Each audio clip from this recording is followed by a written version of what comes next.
Well, hello again, folks, and welcome back to another episode of Automotive Drama here at Gary's Repair and Custom. Yeah, I had to change the name. My insurance company didn't like it. Anyways, I got a, what is this, 12, 14 Chevy Cruze, little cruiser, with a 1.4 liter little hair dryer on it. Look at that little hair dryer. I ain't gonna lie. This car is actually, for as far as General Motors goes, this is actually a pretty decent car. I drove it around, manual transmission. It actually has a little bit of power. It drives pretty nice, actually. Well, today, as you can see, you're looking at it, and there's no transmission. Manual transmission. Had a really crazy clutch noise. I'll show you that part in the next episode of where the crazy noise came from. But anyways, pretty sure I found it, the throwout bearing. When I got it apart, I spun it, and it sounded like, I don't know, concrete being crushed. I don't know, it's pretty crazy sound, which is what I was hearing from this thing to begin with. But what I want to bring to the point here is how I tied this thing down. Okay, you see yes, it is a 2x4 and a 3/4 inch piece of plywood. I didn't trust just the 2x4. You see there's a little sag there. So I gave it a little extra support. My normal engine stand, which is over there in the corner, cannot use on this car. Because, it's supposed to support on the fenders. And the way this is, it would go right here. And there's the only way I'm going to put it on. What, am I going to put that on the headlight? All that weight? Yeah, that's funny. So I had to come up with an ingenious plan. And I used the cowl, as you can see. I had to take all the little clips out of there. And the core support, as you can see, core support right underneath there.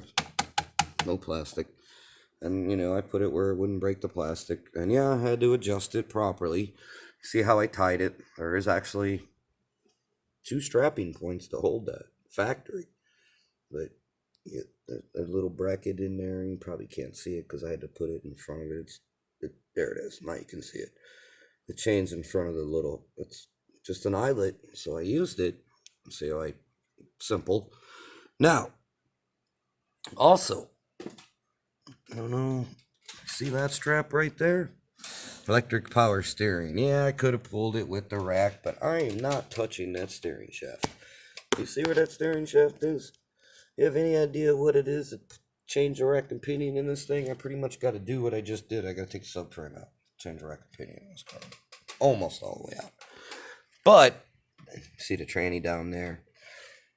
See, I strapped it. See how I strapped it? I don't know if the camera can get the good angle.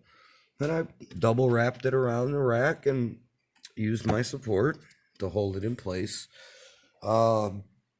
Pretty simple way to strap it. You can see it ain't going anywhere, and it's got the engine mount holding it in the front. So, and it actually dropped just enough where it had good enough angle just to slide that tranny in and out of there. Oh yeah, make sure you take the top bracket off for the mount, because you probably won't clear the frame. If you take that off, it gives you like just enough clearance or it'd almost fall on you if you ain't careful. If it wasn't strapped, it came out so easy it might have fell on me. But anyways, this is just a simple way to strap this motor down. Yeah, you can see the bungee cords because I had the wiring harness, blah blah blah. I didn't want to get in my way. This is just the top side. Part 1 of how to change the clutch, how to sport the engine, etc., etc. But I think you all guys get the general point. Well, thanks for tuning in to another episode of Automotive Drama. Stay tuned for more episodes, especially I'm going to have some more drama on the Chevy Cruze here shortly. I'll show you guys how the flywheel works and some other things. But in the meantime, I need to put a rear main in it, take the flywheel off, put a rear main in it. And then I'll make another video of all the other crap that I found. And I got to put this thing back together. So, again, thanks for tuning in. Any questions, comments, feel free to ask or leave.